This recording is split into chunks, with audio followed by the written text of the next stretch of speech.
Hi there. This week's story is called Seventh Grade. And so I think that we will probably start reading it on Thursday. So that means Thursday for one group and Friday for the next. Okay. So if you are following along, should be, then you are either in your book on page 26 or the online text on page 26. And we're going to set a purpose for reading right now. Our purpose for reading is a theme. So as we are reading and getting to know characters and the sequence of events, then our question is, what are some lessons that we can learn through these characters and their experiences and their choices? Okay, here we go. Seventh Grade by Gary Soto. On the first day of school, Victor stood in line half an hour before he came to a wobbly card table. He was handed a packet of papers and a computer card on which he listed his one elective, French. He already spoke Spanish and English, but he thought someday he might travel to France, where it was cool, not like Fresno, where summer days reached 110 degrees in the shade. There were rivers in France, and huge churches, and fair skinned people everywhere. The way there were brown people all over, all around Victor. Besides, Teresa, a girl he had liked since they were in catechism classes at St. Teresa's, was taking French too. With any luck, they would be in the same class. Teresa is going to be my girl this year, he promised himself as he left the gym full of students in their new fall clothes. She was cute and good at math, too. Victor thought as he walked down the hall to his homeroom. He ran into his friend Michael Torres by the water fountain that never turned off. They shook hands, raza style, and jerked their heads at one another in a saludo de vato. How come you're making a face? Asked Victor. I ain't making a face, ese. This is my face, Michael said. His face had changed during the summer. He had read a GQ magazine that his older brother borrowed from the bookmobile and noticed that the male models all had the same look on their faces. They would stand, one arm around a beautiful woman, and scowl. They would sit at a pool, their rippled stomachs dark with shadow, and scowl. They would sit at dinner tables, cold drinks in their hands, and scowl. I think it works, Michael said. He scowled and let his upper lip quiver. His teeth showed along with the ferocity of a soul. Belinda Reyes walked by a while ago and looked at me, he said. Victor didn't say anything, though he thought his friend looked pretty strange. They talked about recent movies, baseball, their parents, and the horrors of picking grapes in order to buy their fall clothes. Picking grapes was like living in Siberia, except hot and more boring. What classes are you taking? Michael said, scowling. French. How about you? Spanish. I ain't so good at it, even if I am Mexican. I'm not either, but I'm better at it than math, that's for sure. A teeny 3-beat bell propelled students to their homerooms. The two friends socked each other in the arm and went their ways. Victor thinking, man, that's weird.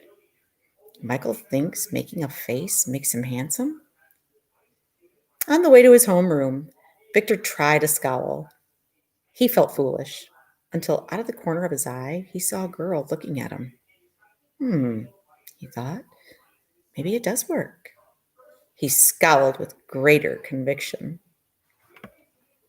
In homeroom, roll was taken, emergency cards were passed out, and they were given a bulletin to take home to their parents. The principal, Mr. Belton, spoke over the crackling loudspeaker, welcoming the students to a new year, new experiences, and new friendships. The students squirmed in their chairs and ignored him. They were anxious to go to first period. Victor sat calmly, thinking of Teresa, who sat 2 rows away, reading a paperback novel. This would be his lucky year. She was in his homeroom and would probably be in his English and math classes, and of course, French. The bell rang for first period, and the students herded noisily through the door. Only Teresa lingered, talking with the homeroom teacher. So, you think I should talk to Miss Gaines? She asked the teacher. She would know about ballet? She would be a good bet, the teacher said, then added, or the gym teacher, Mrs. Garza. Victor lingered, keeping his head down and staring at his desk. He wanted to leave when she did so he could bump into her and say something clever. He watched her on the sly. As she turned to leave, he stood up and hurried to the door where he managed to catch her eye. She smiled and said, "Hi, Victor." He smiled back and said, "Yeah, that's me." His brown face blushed. Why hadn't he said, "Hi, Teresa," or "How was your summer?" or something nice? As Teresa walked down the hall, Victor walked the other way, looking back, admiring how gracefully she walked, one foot in front of the other. So much for being in the same class, he thought. As he trudged to English, he practiced scowling. In English, they reviewed the parts of speech. Mr. Lucas, a portly man, waddled down the aisle asking, "What is a noun?" "A person, place, or thing," said the class in unison. "Yes. Now somebody give me an example of a person. You, Victor Rodriguez." "Teresa," Victor said automatically. Some of the girls giggled. They knew he had a crush on Teresa. He felt himself blushing again. "Correct," Mr. Lucas said. "Now provide me with a place." Mr. Lucas called on a freckled kid who answered, "Teresa's house with a kitchen full of big brothers." After English, Victor had math, his weakest subject. He sat in the back by the window, hoping that he would not be called on.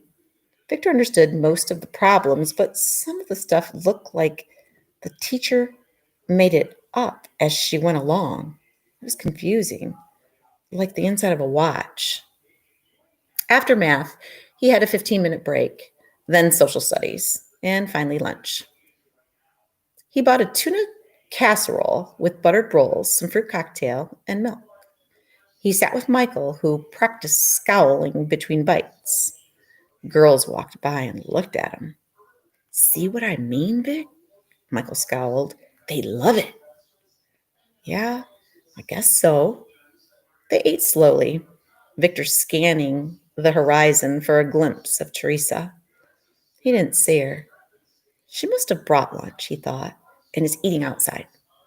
Victor scraped his plate and left Michael, who was busy scowling at a girl 2 tables away. The small, triangle-shaped campus bustled with students talking about their new classes. Everyone was in a sunny mood. Victor hurried to the bag lunch area, where he sat down and opened his math book. He moved his lips as if he were reading, but his mind was somewhere else. He raised his eyes slowly and looked around. No Teresa. He lowered his eyes, pretending to study, then looked slowly to the left. No Teresa. He turned a page in the book and stared at some math problems that scared him because he knew he would have to do them eventually. He looked to the right. Still, no sign of her. He stretched out lazily in an attempt to disguise his snooping. Then he saw her. She was sitting with a girlfriend under a plum tree. Victor moved to a table near her and daydreamed about taking her to a movie. When the bell sounded, Teresa looked up and their eyes met. She smiled sweetly and gathered her books. Her next class was French, same as Victor's. They were among the last students to arrive in class, so all the good desks in the back had already been taken.